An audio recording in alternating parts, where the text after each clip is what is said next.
Bom, hoje nós vamos conversar um pouquinho, dando continuidade àquilo que nós conversamos na semana passada, sobre os princípios de direito internacional privado e também de direito contratual que estão envolvidos nos aspectos relacionados com a determinação da lei aplicável aos contratos internacionais. Eu mencionei na aula da semana passada que há uma divergência na doutrina acerca da possibilidade ou não das partes escolherem a lei aplicável e que essa divergência decorre de uma análise histórica que se faz da legislação brasileira. Nós passamos da vigência da introdução ao Código Civil de 1916, que explicitamente mencionava a possibilidade de outra lei, que não a lei do local, da celebração do contrato, decorrer da vontade expressa ou tácita das partes e ser a lei, então, aplicável pela vontade manifestada pelas partes, ainda que de modo tácito, volto a frisar, para uma realidade em que não há essa explicitação mais na nossa legislação de direito internacional privado, e por isso há quem defenda que seria conveniente, que seria bom, que seria oportuno, porque isso está vinculado com uma tradição que vem para o direito internacional privado desde Charles de Molin, na escola estatutária francesa, seria então conveniente que nós pudéssemos autorizar as partes que escolhessem a lei aplicável às suas relações obrigacionais que tem por fonte um contrato. Essa situação de divergência doutrinária fez com que alguns autores, capitaneada essa corrente pelo professor Jacob Dollinger, que ministrou um curso na Academia de Direito Internacional da Haia sobre a determinação da lei aplicável às obrigações no direito brasileiro, e que depois traduziu para o português o seu curso e publicou como volume de obrigações e contratos da sua coleção de direito internacional privado, essa corrente, então, passou a defender a ideia de que nós poderíamos, sim, admitir a escolha da lei aplicável por razões que eu, de alguma forma, antecipei na aula anterior. Quando eu negocio um contrato com alguém, eu tenho uma liberdade para definir as cláusulas contratuais.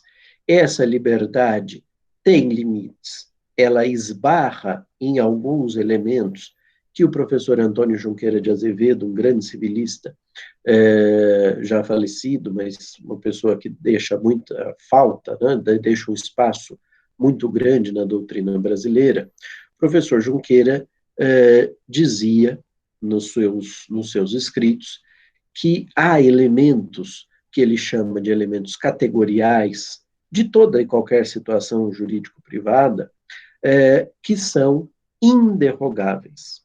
Estes elementos categoriais inderrogáveis, ao mesmo tempo em que ajudam a qualificar, do ponto de vista do direito internacional privado, a situação da vida, porque sem aquele elemento categorial, a categoria jurídica não será aquela a que se está imaginando, mas sim uma outra, e aí, por exemplo, nós temos espaço para conversão do negócio jurídico, mas o professor Junqueira diz também que existe um outro tipo de elementos categoriais, que são os elementos derrogáveis, aqueles que o legislador cuidou de descrever ao estabelecer cada uma, por exemplo, das tipificações contratuais, né, cada um dos tipos contratuais, ele descreve os elementos categoriais derrogáveis, mas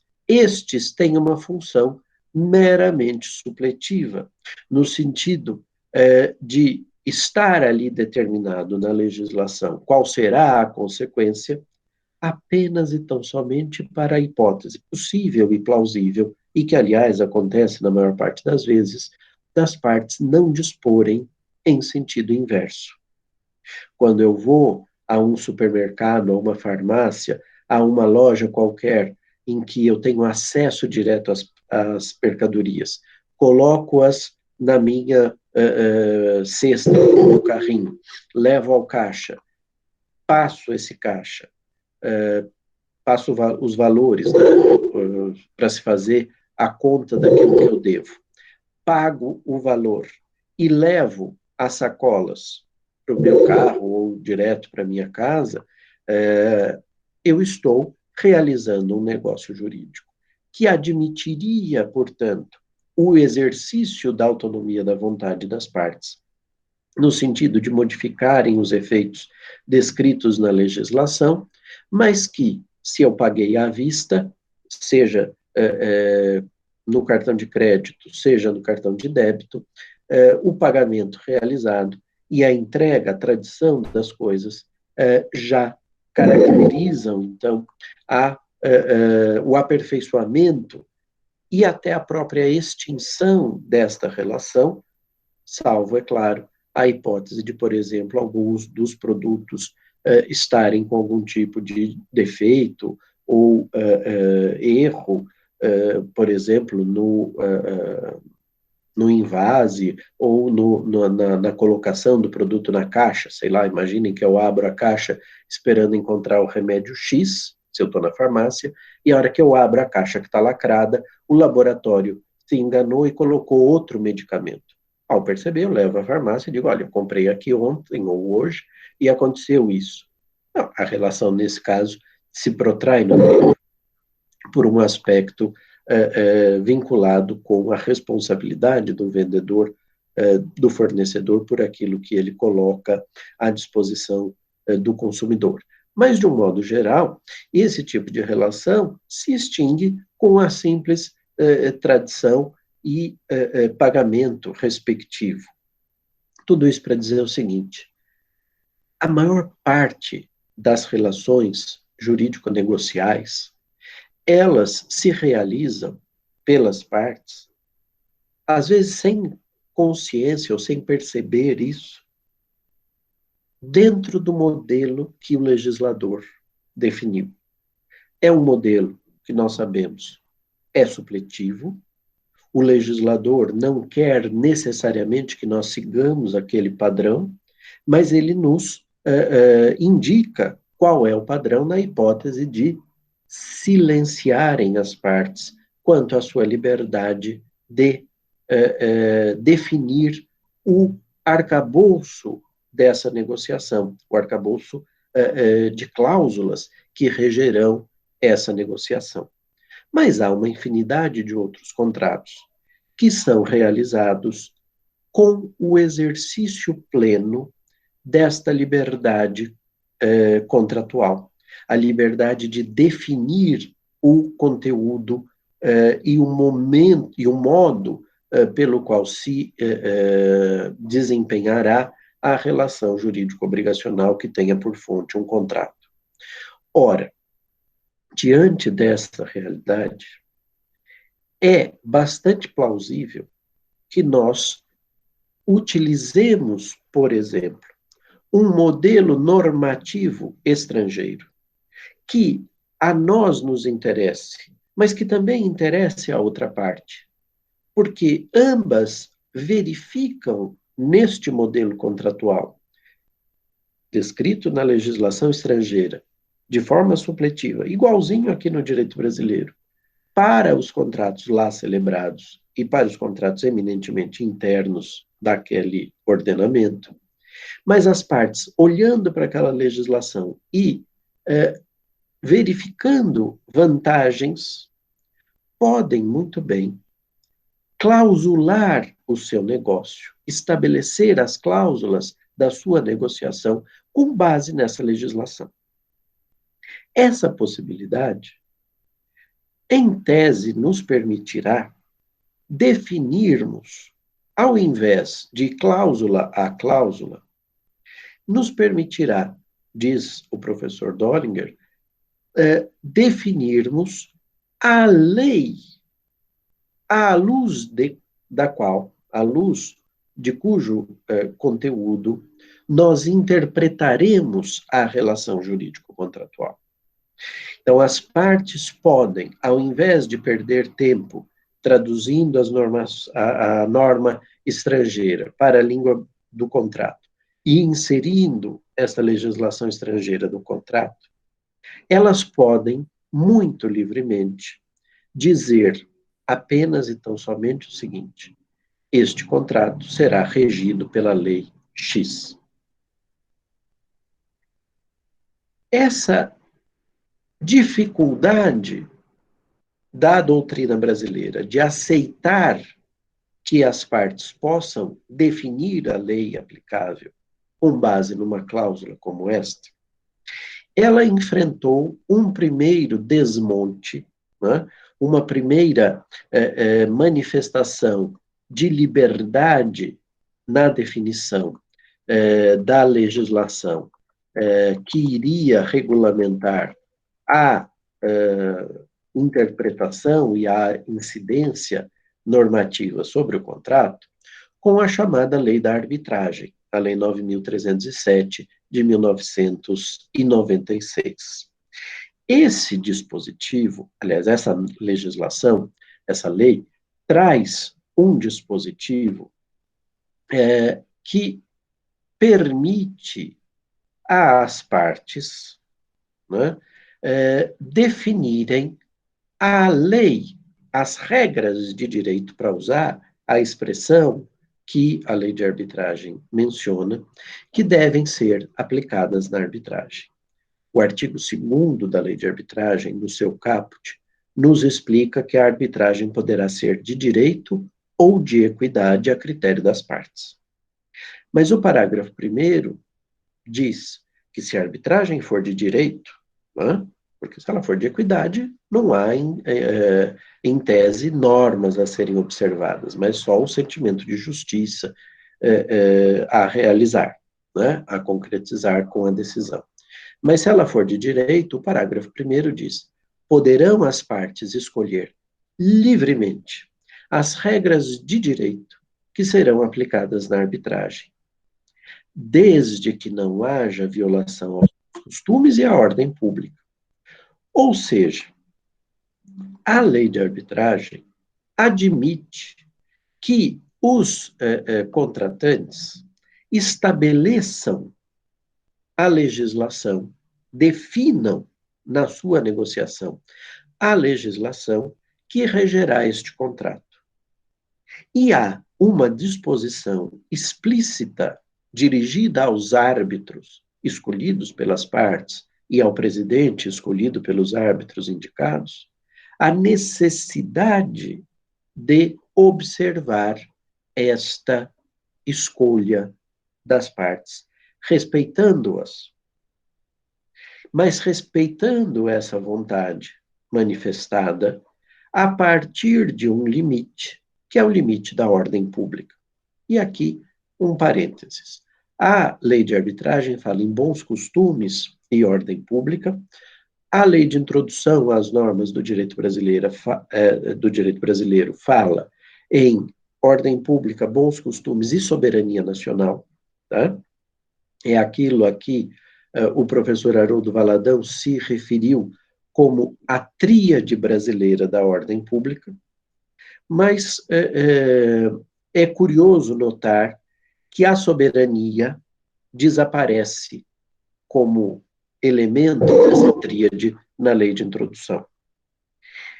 Na aula que eu ministrei, na prova de erudição que eu realizei no concurso para professor titular aqui na faculdade, sobre ordem pública, eu defendi que nós deveríamos superar essa tricotomia, que nós deveríamos mencionar exclusivamente a ordem pública, porque a ordem pública, de certo modo, é influenciada por aquilo que se entende como bons costumes.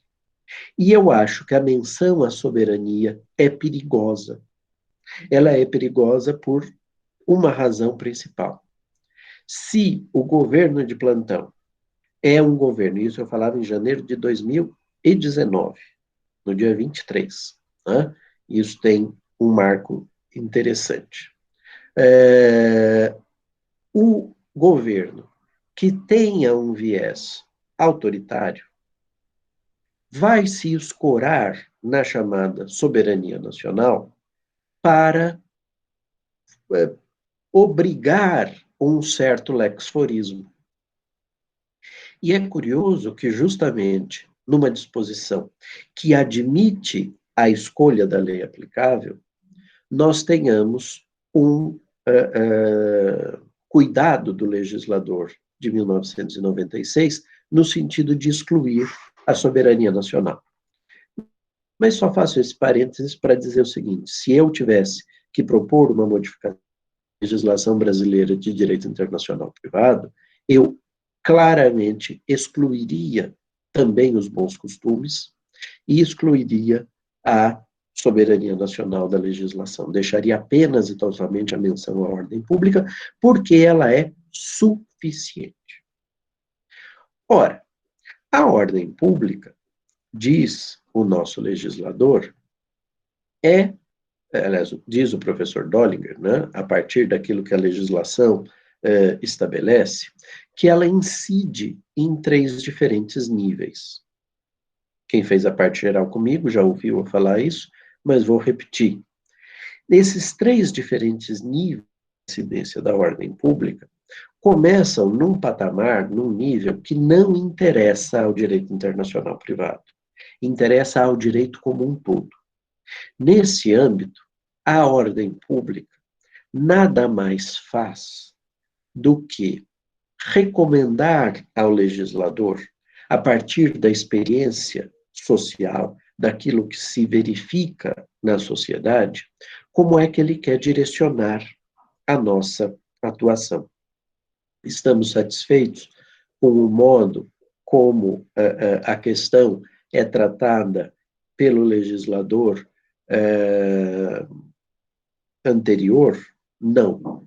Ora, se não estamos satisfeitos, se aquilo que acontece do lado de lá das nossas portas na sociedade é uma nova realidade que impõe a mudança da legislação, é preciso dar algum espaço para essa vontade da maioria e, portanto, a ordem pública de primeiro grau, de primeiro nível, ajuda o legislador a definir parâmetros normativos, atribuindo-nos a nós maior ou menor liberdade.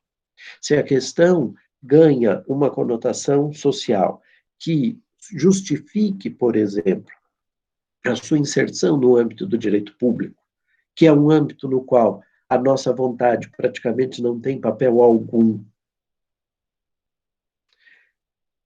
o legislador constrói essa transição. Se, por outro lado, uma questão que era até então vista como uma questão típica de direito privado, mas na qual não haveria espaço para negociação dos efeitos, a parte poderia escolher, vou ou não vou participar dessa relação jurídica.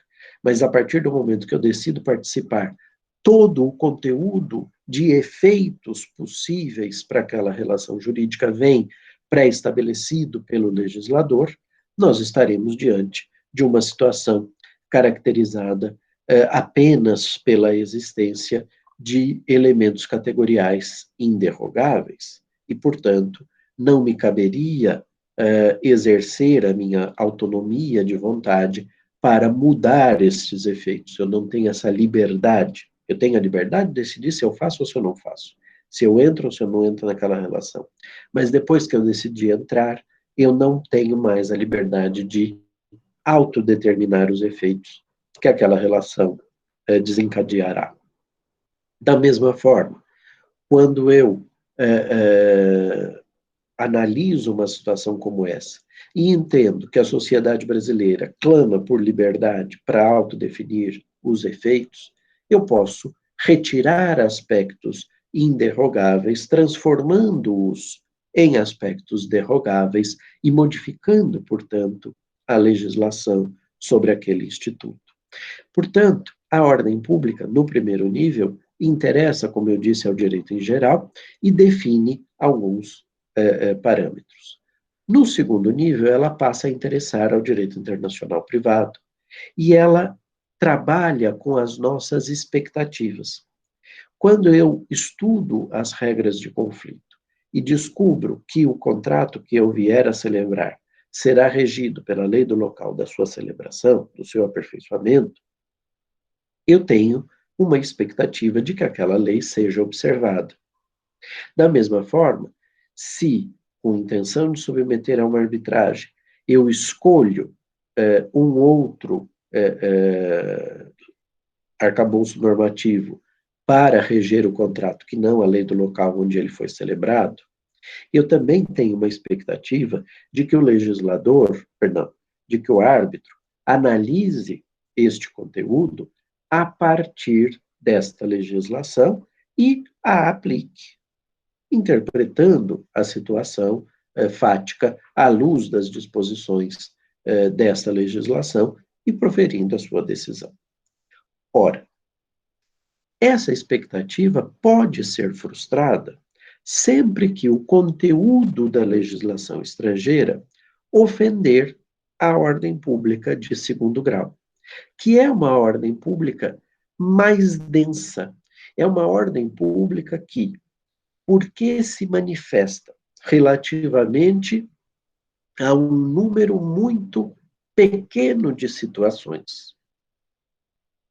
A ordem pública de primeiro nível, ela se manifesta para o direito como um todo. A ordem pública de segundo nível se manifesta só para as relações plurilocalizadas e especificamente para as relações plurilocalizadas que estarão sujeitas à incidência de uma lei estrangeira, porque se for para aplicar a lei brasileira, é óbvio que a lei brasileira é adequada à ordem pública nacional.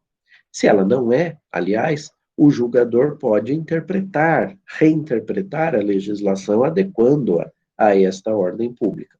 Mas, de um modo geral, isto já está, de algum modo, encaminhado nas questões internas e é só reproduzir o aspecto nos casos plurilocalizados. Entretanto, nos casos plurilocalizados, a ordem pública, quando ela incide nessa área menor de situações, ela, que é um volume de valores fundamentais do foro, ela se densifica. E ao se tornar mais densa, mais coesa, ela ganha uma outra dimensão para proteger não as divergências, porque a diferença faz parte da própria estrutura do direito internacional privado, da sua razão de ser, é um dos aspectos fundamentais da disciplina. Essa ordem pública, ela se torna mais densa para só atuar nas divergências que se mostrem intoleráveis para os valores fundamentais do foro. Com isso, alguns aspectos que para nós são, à luz da ordem pública de primeiro grau, derrogáveis, aliás, inderrogáveis, na ordem pública de segundo grau, podem ser aceitas como como elementos categoriais derrogáveis. O que eu quero dizer? Imaginem, por exemplo, um contrato que diga, segundo a legislação brasileira, a legislação brasileira estabelece o seguinte: para o contrato X, não se pode fazer A. Isso tem uma razão interna, de direito interno, que justificou, em 2002, a elaboração desta limitação, e o ordenamento jurídico brasileiro continua convivendo com essa limitação, sem pensar em reformular a norma, nem sequer por interpretação judicial. Entretanto, ao aplicarmos uma lei estrangeira a um contrato, pode ser que esse mesmo elemento, para a legislação estrangeira, ao invés de ser inderrogável, seja derrogável. E que as partes no clausulado contratual, tenham definido afastar essa circunstância. À luz da lei aplicável, pode. O que eu quero chamar a atenção a vocês é que a ordem pública mencionada neste parágrafo, primeiro, do artigo 2º da Lei de Arbitragem, é a ordem pública de segundo grau. Portanto, eu não devo analisar isto à luz do direito brasileiro. Eu devo analisar isso à luz dos valores fundamentais do ordenamento jurídico brasileiro. E se é possível conviver com, se dá para aceitar, se é possível conviver com esta circunstância específica, esse elemento categorial, ser inderrogável ao invés de derrogável, nestes casos plurilocalizados, de forma excepcional, porque regido o contrato pela lei estrangeira, seja porque as partes celebraram o contrato lá, seja porque elas escolheram esta lei e escolheram a arbitragem, isso deve ser respeitado. Só que para o judiciário, para a submissão a processos judiciais, continuou a dúvida de 96 até hoje e o embate doutrinário. Esse embate doutrinário determinou um posicionamento, vamos dizer assim, de tentativa de harmonia, em que eu defendia em aula, nunca cheguei a escrever sobre isso explicitamente, mas eu defendia em aulas que se, como juiz, eu não quisesse aceitar um contrato celebrado no Brasil com a indicação de uma lei estrangeira como a lei de regência daquela relação contratual, porque não estava autorizado pela legislação, etc., etc., eu defendia uma interpretação a meio do caminho de que o juiz poderia sim aceitar a incidência da lei estrangeira à luz da ordem pública de primeiro grau. Porque com isso, talvez a gente conseguisse salvar uma presunção de vontade não manifestada expressamente, por outras palavras, salvar uma vontade tácita das partes, de naquilo que era derrogável se submeter à lei estrangeira, sem precisar traduzir para o português e colocar como cláusula no contrato celebrado no Brasil.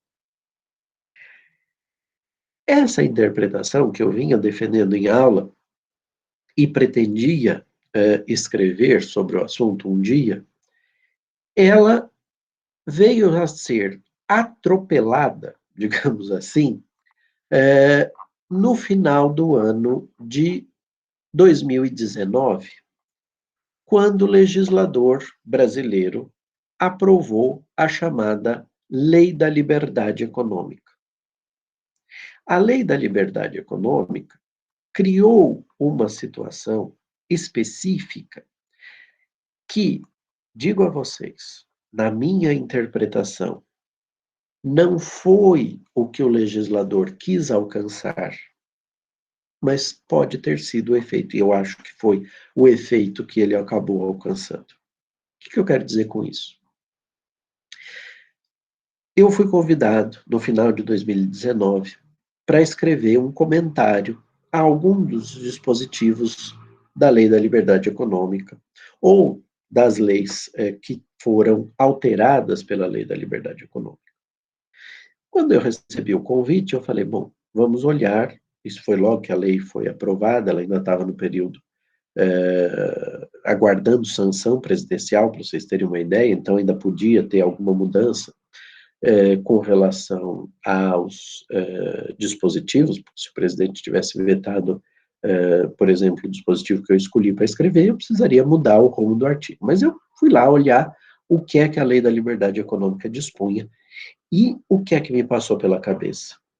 Bom, se eles querem dotar os agentes econômicos de uma maior liberdade para negociar e contratar e definir por sua vontade os aspectos relacionados à sua relação jurídica, para mim era óbvio mas muito óbvio, que o legislador da liberdade econômica teria inserido uma modificação no artigo 9º da Lei de Introdução, para voltar a admitir que as partes tivessem livremente a escolha da lei aplicável, como uma possibilidade.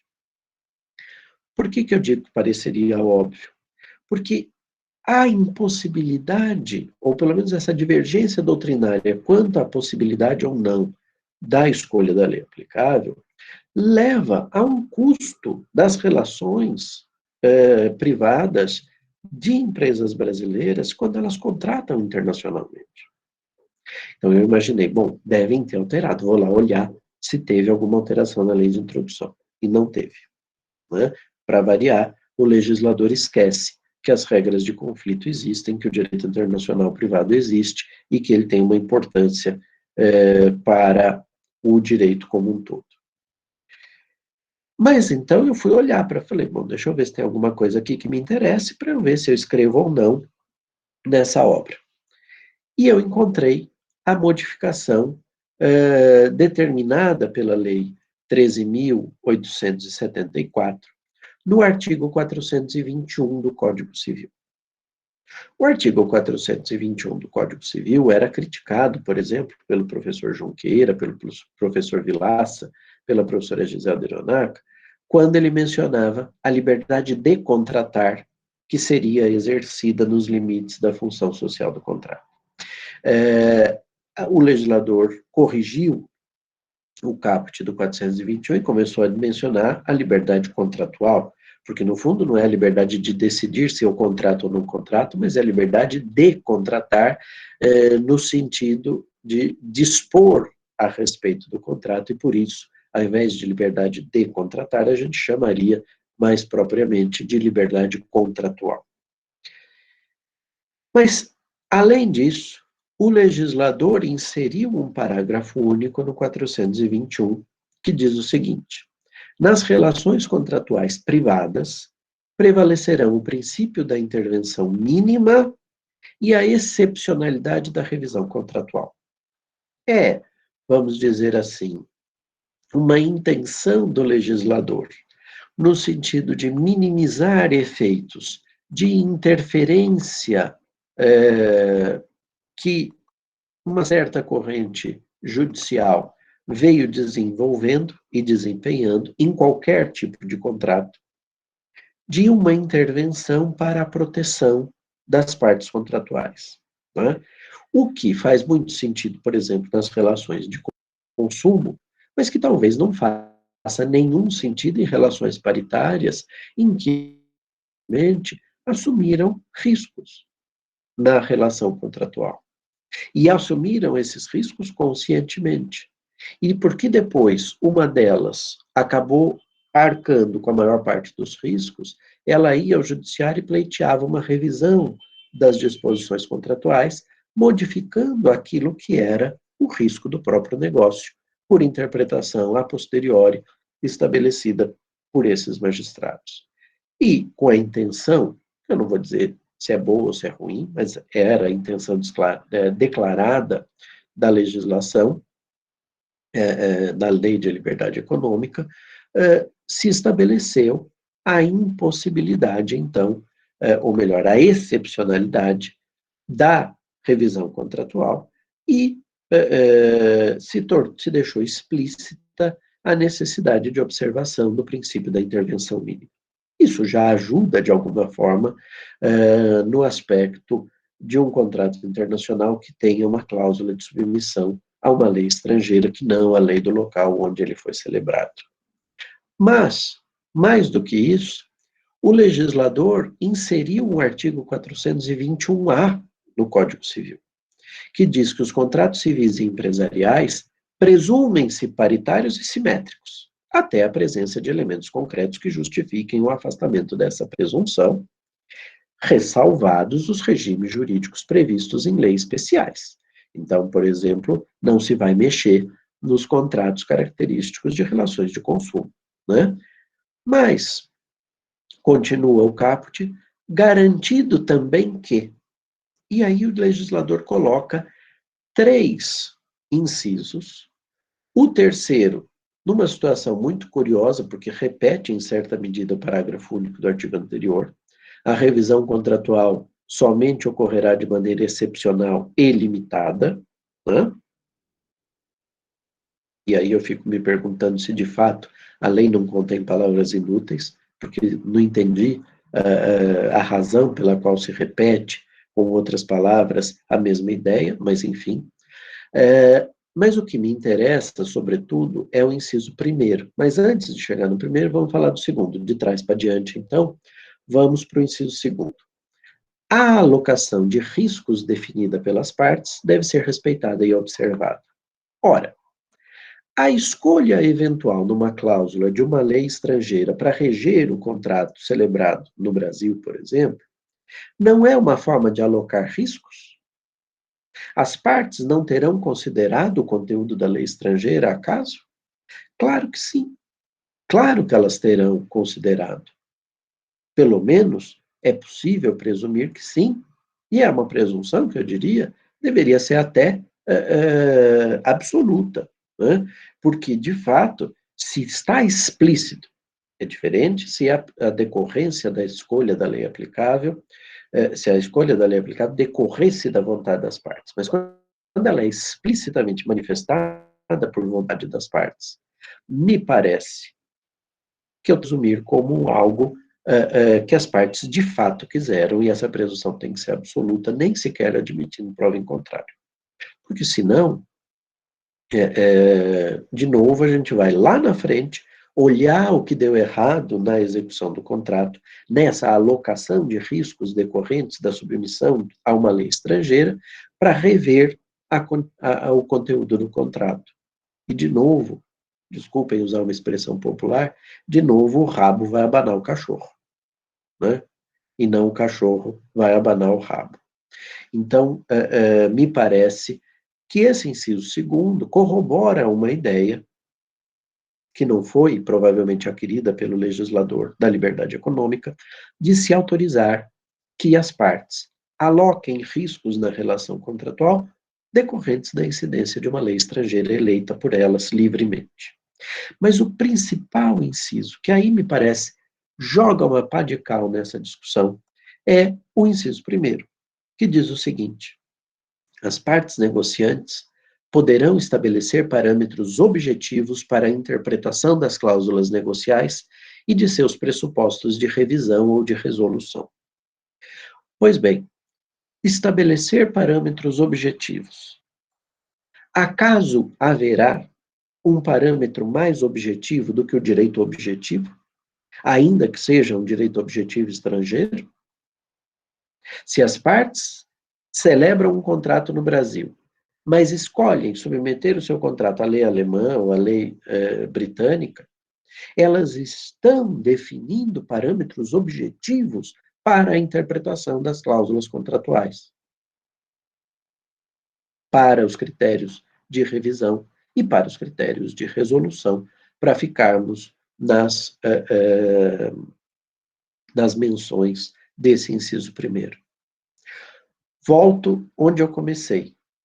Acho que o legislador da liberdade econômica não pensou em tudo isso que eu mencionei aqui.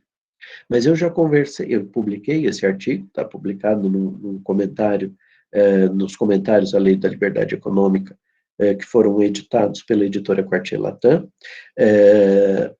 Já comentei sobre a minha interpretação com professores do Departamento de Direito Civil, com professores do Departamento de Direito Comercial, e até hoje eu não vi ninguém criticando essa interpretação, achando que eu estou querendo reinventar a roda.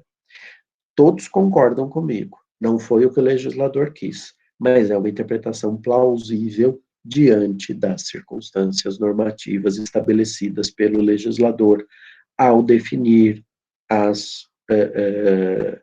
os valores aí relacionados com o exercício dessa liberdade econômica, na tentativa de frear um certo movimento jurisprudencial de revisionismo contratual, tutelando relações jurídicas que são, como diz o caput do artigo 421-A, paritários e simétricos, e presumidos como tais, tanto para os contratos civis quanto para os contratos empresariais. Então, eu acho que com a introdução do 421-A, ainda que isso não esteja explicitado no, na norma de conflitos, me parece que nós temos um dispositivo que se configura como uma norma de aplicação imediata. Eu sempre defendi, com relação às chamadas normas de aplicação imediata ou direito internacional privado substancial, que era conveniente e importante que o legislador explicitasse a sua incidência sobre relações plurilocalizadas. Mas também defendia a possibilidade, embora eu não encontrasse na legislação brasileira uma situação como essa, embora também alguns doutrinadores encontrem ou defendam que existem normas de aplicação imediata, que se referem genericamente a relações jurídicas dessa categoria, sejam elas internas, sejam elas internacionais, no Código de Defesa do Consumidor. Então, relações consumeristas, para uma parte razoável da doutrina, capitaneada pela professora Cláudia Lima Marques, da Federal do Rio Grande do Sul, seriam normas de aplicação imediata que nós poderíamos reconhecer como aplicáveis a relações de consumo transnacionais na proteção do consumidor brasileiro. Eu tenho um pouco de dificuldade com essa visão, mas talvez por um aspecto de, digamos assim,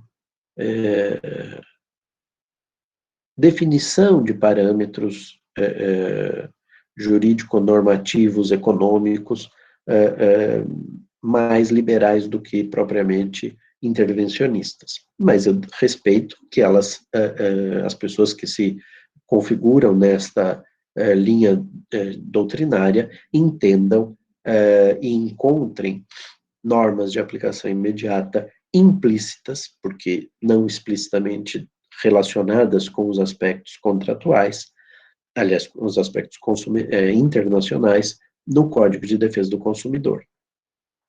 Ora, nesse sentido, não há contradição em eu querer agora, respeitando a posição daqueles que enxergam no CDC, sem menção explícita à relação de consumo plurilocalizada, um conjunto de normas que poderia se caracterizar como normas de aplicação imediata, não me parece desarrazoado que eu defenda, e é o que eu procurei estabelecer no artigo, que eu defenda que o artigo 421-A é uma norma de aplicação imediata que impede o método do direito internacional privado, porque essa é a função da norma de aplicação imediata, é atuar a prioristicamente às regras de conflito e, portanto, admitir que uma cláusula existente num contrato se sobreponha ao artigo 8º, ao artigo 9º da Lei de Introdução.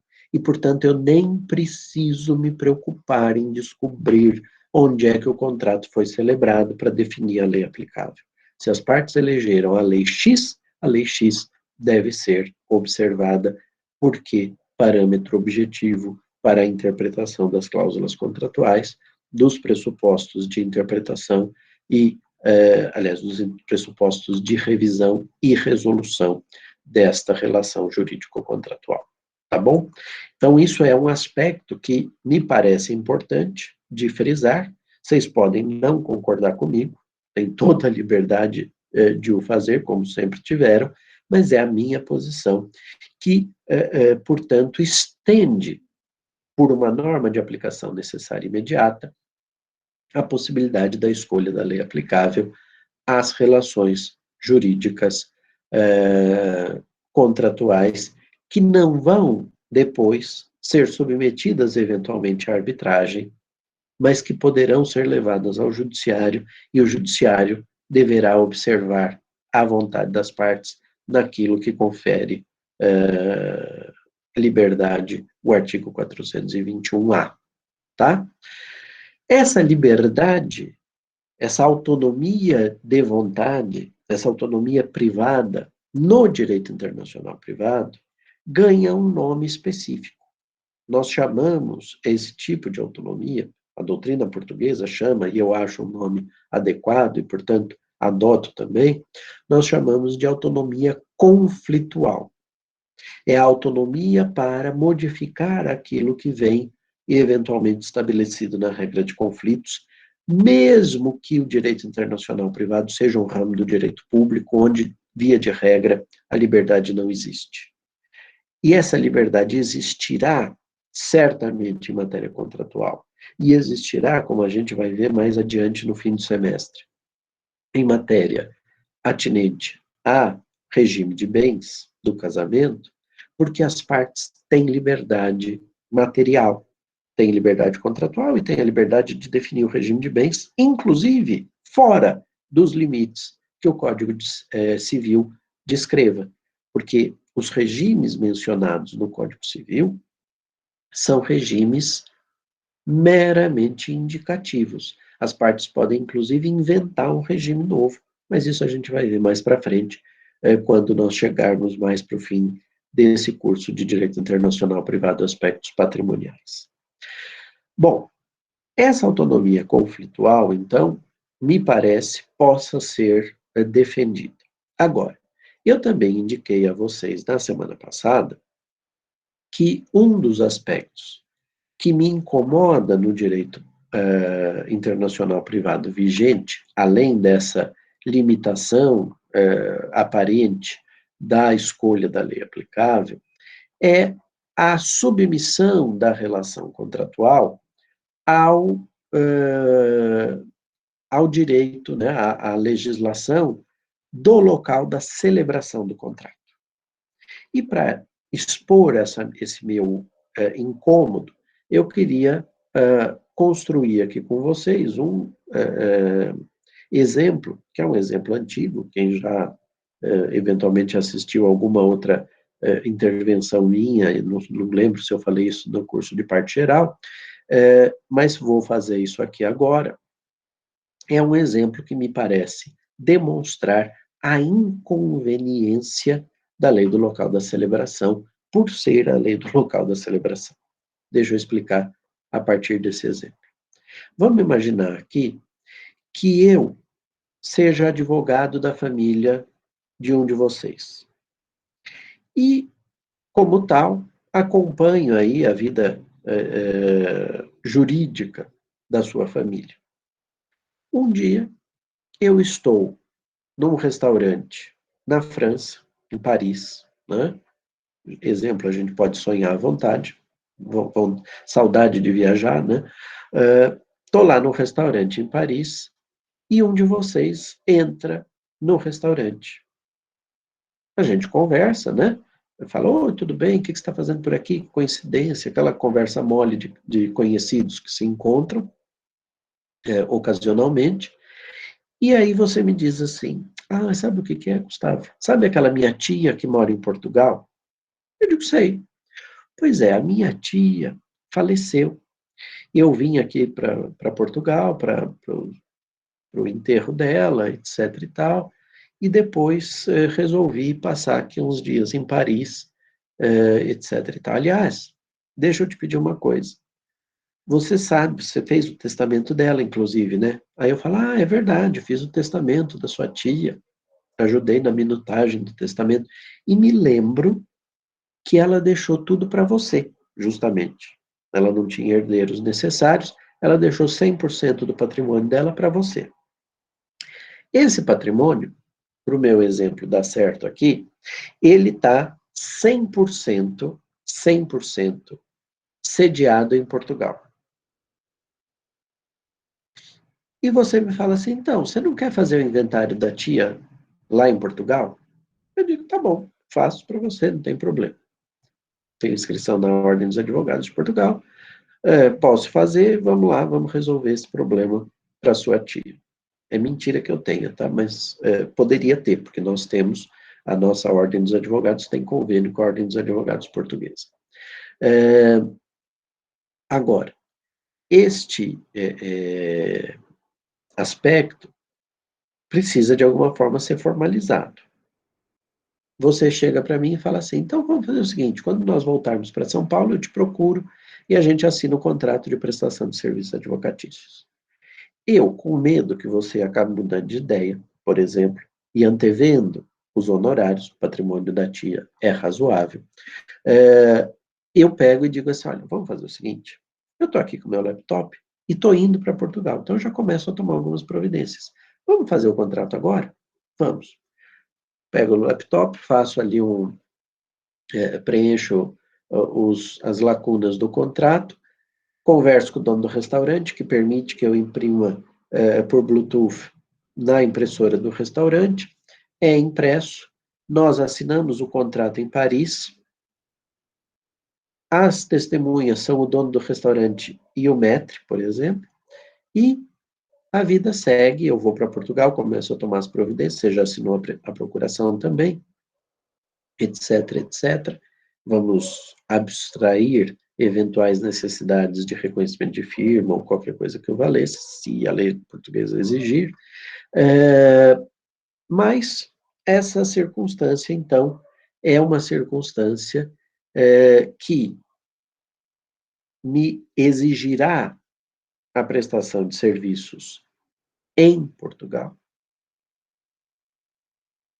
E vamos imaginar, por hipótese, para não cairmos naquela interpretação do parágrafo 1º do artigo 9º que eu mencionei para vocês, que eu acho equivocada, mas que há um certo acolhimento jurisprudencial, vamos imaginar que eu defina que o pagamento dos meus honorários deva ser realizado numa conta bancária que eu mantenha na Suíça, por hipótese, que eu não tenho também, mas imaginemos que eu tivesse. Eu presto toda a minha atividade, levo o inventário a bom termo, faço a partilha dos bens, que no fundo é uma adjudicação dos bens a você, e na hora que eu comunico isso a você, você não faz o pagamento dos honorários, tá bom? Eu, então, entro com a ação aqui no Brasil, você, réu, é domiciliado no Brasil, artigo 21, inciso 1º do Código de Processo Civil, a competência pode ser da Justiça Brasileira, entro com a ação aqui no Brasil para pleitear o pagamento de honorários que devam se realizar na França, na Suíça, em decorrência de uma atividade que eu prestei em Portugal e de um contrato assinado em Paris. O que é que dispõe o caput do artigo 9º, lei do local da constituição da obrigação? Logo, lei francesa. Pergunto, que raios o direito francês tem a ver com este caso concreto que eu estou mencionando para vocês? A não ser a circunstância de nós termos nos encontrado em Paris e de eu ter insistido com a assinatura do contrato lá. Nada, né? Me parece que nada. E mesmo a lei brasileira, se a gente tivesse deixado para assinar o contrato quando voltasse ao Brasil, que vínculo efetivo a lei brasileira teria com este contrato? Faz sentido para a forma da relação obrigacional, quando ela é exigível, mas faz sentido com relação ao conteúdo? A mim me parece que não. Não é a lei mais próxima, não é o centro de gravidade jurídica daquela relação e não é, portanto, a sede da relação jurídica. Para eu ir de trás para diante, né, falando com o Paul Lagarde, com o Otto von Guercke e com o Savigny. E de trás para diante no tempo. Essa circunstância, então, me parece, seria melhor indicada a conexão se nós tivéssemos optado pelo elemento de conexão lei do local da execução do contrato. Lei do local da execução do contrato significa que um contrato internacional como este que eu mencionei, que tem múltiplas possibilidades de execução, né, múltiplas prestações que vão ser executadas em locais distintos, coloca uma dificuldade. Que dificuldade é essa? A doutrina francesa fala em dépeçage contratual, né? Traduzir aqui muito ao pé da letra, despedaçamento contratual. Eu despedaçaria este contrato nas várias prestações características que ele possa trazer e estabeleceria, portanto, a incidência de leis diferentes para reger o mesmo contrato, com relação a prestações características distintas, a obrigações distintas assumidas por pessoas distintas. E mesmo que eu tivesse um contrato hipercomplexo, com um número enorme, vamos imaginar aí um contrato coligado, com um número enorme de tipos contratuais envolvidos, de prestações envolvidas, etc. e tal, eu poderia, no limite, ter, sei lá, 3, 4, 5, 10, 15, estou exagerando aqui, leis diferentes sendo aplicadas ao mesmo contrato. Claro que isso dá um trabalho danado. Por quê? Porque é possível prever que, no meu exemplo, a lei portuguesa e a lei suíça possam, não significa que elas vão, mas que elas possam divergir quanto, por exemplo, ao tempo do pagamento. A lei portuguesa diz, prestado serviço, por hipótese, tá? Prestado o serviço, ele deve ser executado. Deve ser pago. Ele deve ser retribuído, né? De alguma forma. A lei suíça, por exemplo, pode exigir o seguinte, que prestado o serviço, ou efetivada a atividade contratada, deva-se aguardar 90 dias para o pagamento. Estou chutando aqui só para criar uma situação divergente entre as duas nações. Ou mais, porque isso aqui seria muito fácil de resolver.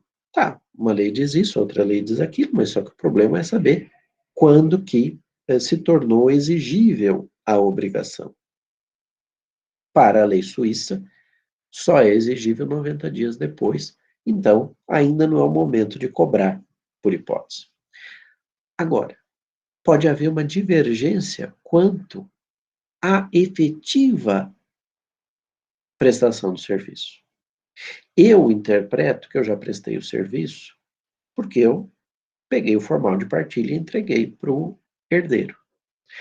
A lei suíça, por exemplo, pode exigir que eu faça mais nesse caso, que eu proceda a registro de imóveis, a efetiva transferência dos bens, com a tradição dos bens móveis, ou a transcrição em registro de imóveis dos bens. Estou imaginando um sistema semelhante ao nosso de registro de imóveis, tá? Bom, nesse caso, as disposições divergentes quanto àquilo que é essencial para eu entender se já é exigível ou não, eu vou precisar, eventualmente, adaptar essas legislações. Encontrar teleologicamente qual é a finalidade, né? Ficou redundante a frase.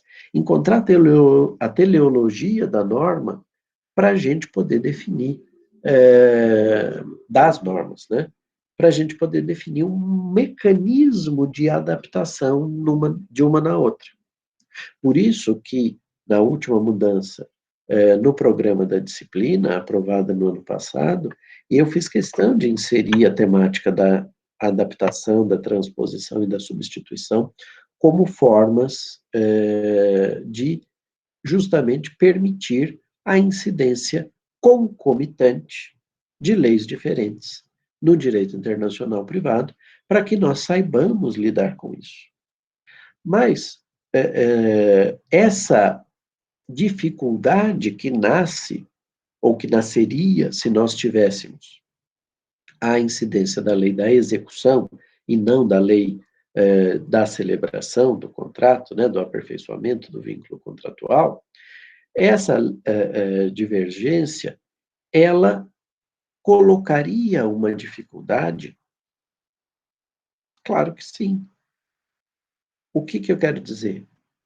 Se eu decidisse mudar a lei de introdução, né, se o legislador brasileiro decidisse mudar a lei de introdução e estabelecer a lei da execução, nós teríamos a DPSAG, e a DPSAG poderia levar a incidência de múltiplas legislações e, portanto, uma dificuldade para trabalhar com isso, do ponto de vista prático.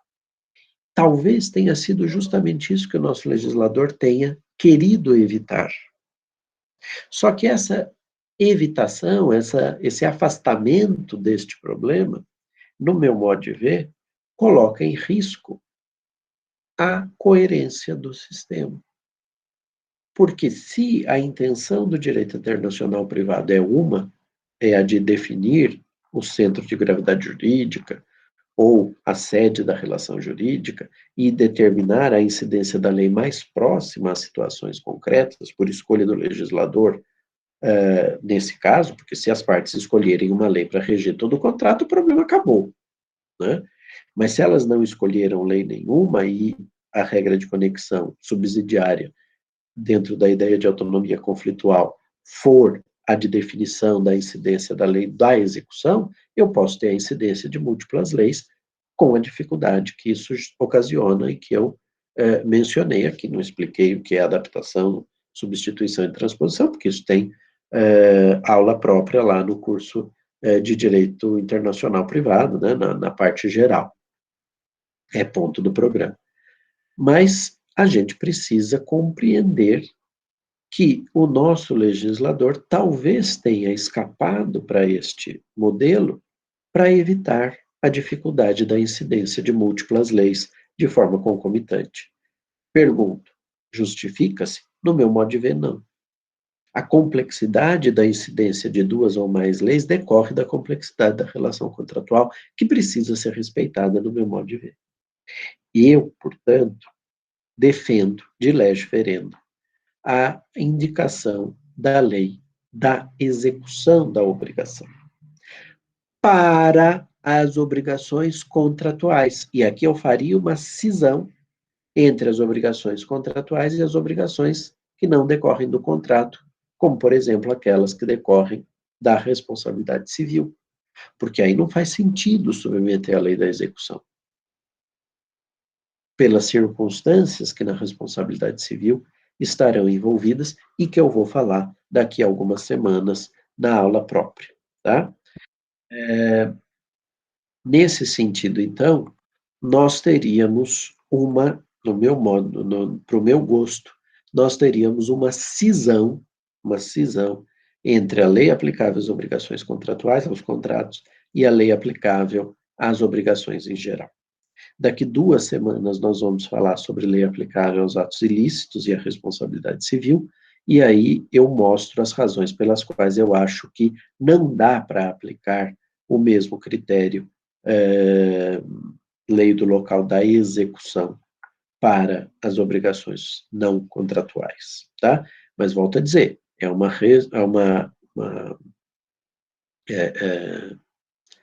uma intenção de lege ferenda, é uma defesa da conexão mais próxima, é uma defesa da lei da execução de lege ferenda.